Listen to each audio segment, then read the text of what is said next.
and he is offense,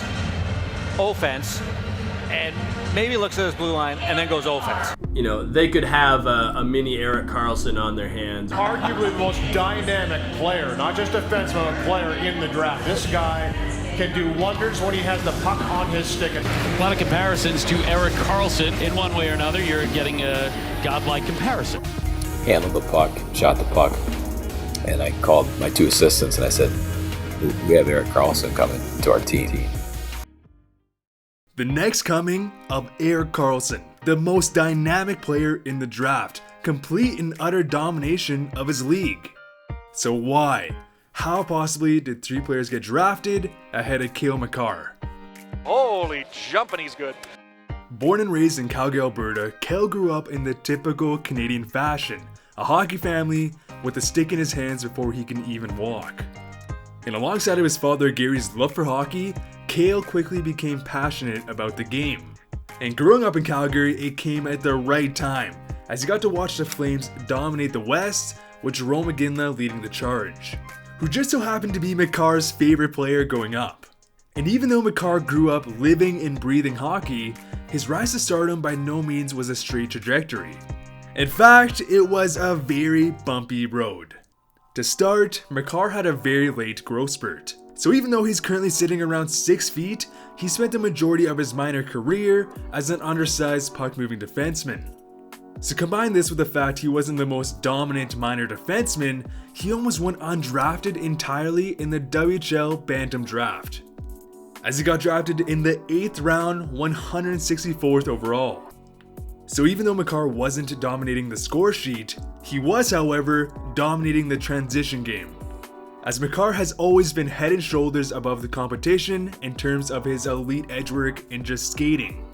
So once he was able to combine his ungodly edgework with his elite vision and playmaking skills, well, we would see something beautiful unravel, as Makar went from a good AAA defenseman to absolutely dominating the AJHL, as he would put up a very impressive 55 points in 54 games as a rookie, which in return will lead him to having one of the most dominant AJHL performances in league history. Because in his draft year as a defenseman, Makar would register 75 points in 54 games. And he was so dominant to the extent that it was almost a joke. And this is where the critics would emerge. Because of this, he won it, left half boards Makar, skates down the boards to the corner, stops up there, then got around a defender to the side of the net, cuts in front, shoots and scores! this, Makar recollects and skates the other way. Zigzags through center and over the Grizzly line. Into the right circle, shoots and scores! and well, definitely this. In front, McKechnie, it went off his stick, came to Makar left circle, sharp angle shot and a pad save made by Gora. Behind the net, Makar stands up, Jack Thomas cuts the side of the net, backhand wraparound, score! It's almost unfair. It's just unfair that one team gets Cale Makar and they can't all have a player like him. As Cale Makar was literally skating laps around the competition, which made scouts think, Makar is clearly an elite talent. His toolset screams Erik Karlsson, and he has serious upside to be the next great defender in the league. But what would Makar look like if he was facing harder competition? Would he be the same player? Maybe not, but maybe he would. And so just like how Pettersson was overlooked, or perhaps how Russian players have to deal with the Russian factor in every draft, when there's too much mystery surrounding a player, the sheer uncertainty scares away many teams.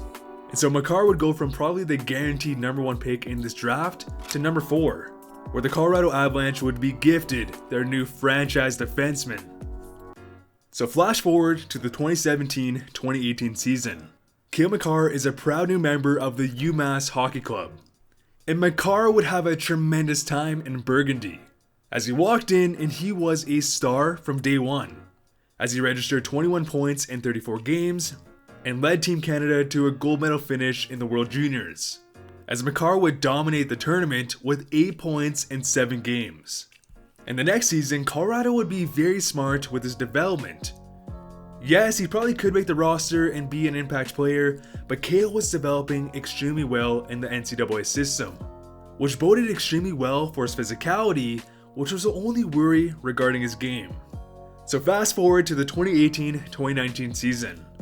Makar would see a monumental rise to fame, as not only did he dominate the entire NCAA with an unbelievable 49 points, which resulted in a Hobie Baker award, but he'd be called up on the same day he won the Hobie Baker, and he would be injected into the Avalanche's roster during the playoffs, where he would once again prove his place, as he was already clearly their best defenseman, and he'd put up 6 points in 10 games, which so happened to be in a very tough playoff competition. And so finally, in 2019, with the expectations of the next Erik Karlsson, Makar would enter the Avs lineup. And well, he would not disappoint. 21 points in his first 20 regular season games, too many highlight reel plays to count, and a season total of 50 points in 57 games, who alongside Quinn Hughes would shatter rookie defensive records that have lasted decades. Not to mention a point per game in the playoffs as a rookie, as Makar and Quinn Hughes went back and forth, breaking the most points by a rookie defenseman in NHL history.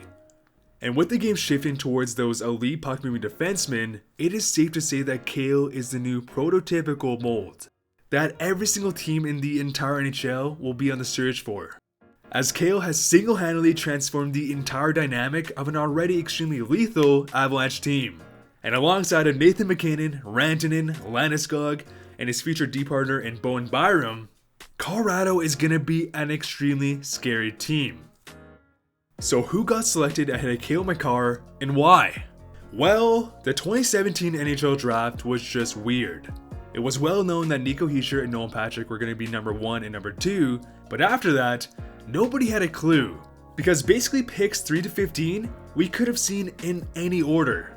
And this happened for a number of reasons. To start, the 2017 NHL draft more than ever had a lot of wildcard players. Gabe Vilardi, who was projected to be in the top 5, got injured. Everyone was uncomfortable drafting Elias Pettersson because he was playing Allsvenskan and needed more physical maturity. Nick Suzuki had all the skill in the world, but his skating wasn't impressive and he was undersized. So what about Makar? How could his immense talent and toolset be so overlooked? Well, it's obvious. It was solely because he was playing in the AJHL, which is a junior A league in Alberta, Canada, that is a rank below the WHL. And because of this, nobody knew how to properly credit Makar's talent, as he looked like the next Bobby freaking Orr, but his opponent's skill was not up to par.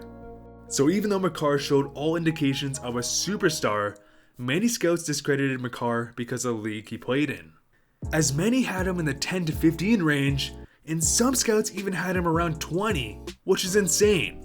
And so, what about the 3 players taken ahead of Makar? Well, at number 1, we had Nikko Hisher, and Hisher today has been developing into a great two-way player. He has yet to break out into a star, but he has the drive, talent, and grit to get there. His best offensive season was in his rookie year, where he'd put up 52 points, and I project Hisher to be a 60-70 point guy who plays at both ends of the ice. At number 2, we had Nolan Patrick, who's actually projected to be number 1 for the majority of the season, but mostly due in part to injuries, Patrick would fall to the Flyers. And although Patrick is still very young and has great potential, his first 2 seasons were not monumental by any means, as he put up 2 30-point seasons, and today, unfortunately, Patrick has missed this entire season due to a migraine disorder. So hopefully we see Patrick return, as he still fits the mold of an excellent number 2 center. And finally, at number 3, the Stars would select Miro Heiskinen, who fortunately has developed into a superstar in his own right, as he has put up an unbelievable, literally unbelievable, I don't even believe what I'm reading, 21 points in 16 playoff games, which is just insane. And so even though we didn't see that franchise talent in the first 2 picks, picks 3 to 5 have proven to be potential future Hall of Famers from this draft class. But anyways guys, who do you think will be the best player from the 2017 NHL draft class? Will it be Makar, Heiskinen, Pettersson, or perhaps we haven't seen who the true best player is yet? So comment down below, I'd love to know. And before we end up this video, how did you guys like this format? I've been wanting to progress the quality and I guess just detail of my videos, so I hope this video was a stepping stone. I had a lot of fun making that dramatic intro, so hope you guys liked it, and I would love your feedback on this video, and perhaps what player should I do next. But anyways guys, the support on this channel, like I've said many times, has just been insane. We are now approaching 28,000 subscribers, which just blows my mind.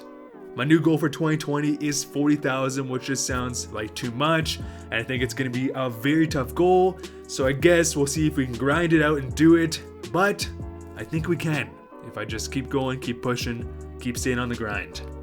Anyways though, press subscribe if you haven't already. I hope all you guys are doing well. See you guys later. It's almost unfair. It's just unfair that one team gets Cale Makar and they can't all have a player like him.